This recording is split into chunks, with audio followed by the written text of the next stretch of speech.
जंगल के राजा शेर को अपनी शक्ति पर बड़ा घमंड था। वह स्वयं को सबसे शक्तिमान समझता था, इसलिए जंगल के हर जानवरों पर अपनी धौंस जमाता रहता था।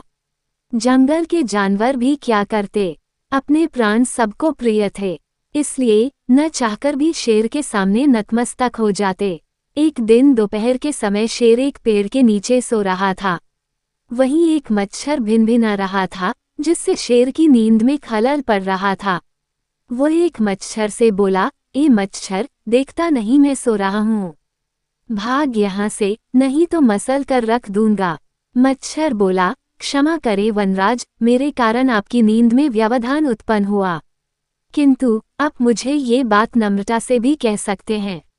आखिर मैं भी इस धरती का जीव हूँ। अच्छा, तो तू छोटा सा मच्छर मुझसे जुबान लड़ाएगा? और क्या गल कहा मैंने?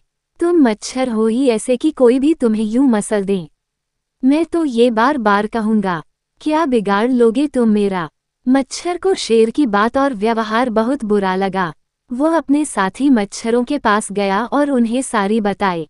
सभी मच्छरों को शेर की बात चुभ गई।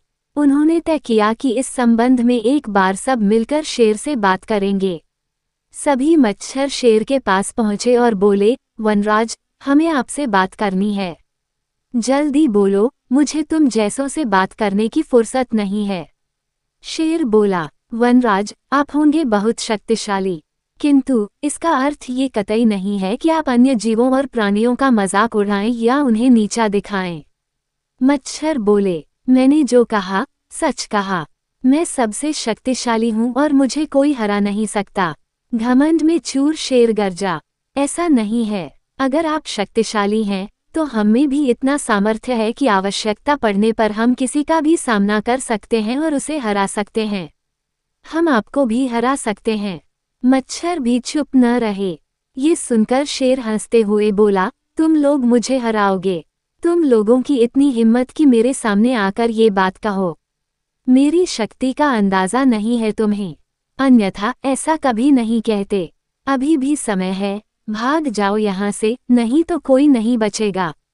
शेर के घमंड ने मच्छरों को क्रुद्ध कर दिया। उन्होंने ठान लिया कि इस शेर को मजा चखा कर ही रहेंगे। वे सारे एकजुट हुए और शेर पर टूट पड़े। वे जगह जगह उसे काटने लगे। वह दर्द से कराह उठा। इतने सारे मच्छरों का सामना करना उसके बस के बाहर हो गया। वह दर्द से चीखता हुआ वहां से भागा, लेकिन मच्छरों ने उसका पीछा नहीं छोड़ा। वह जहां भी जाता, वे भी उसके पीछे जाते और उसे काटते। आखिरकार शेर को झुकना पड़ा।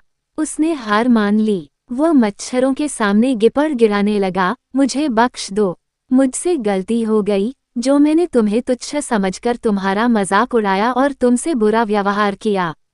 आज तुमने मेरा घमंड तोड़ दिया है। अब मैं कभी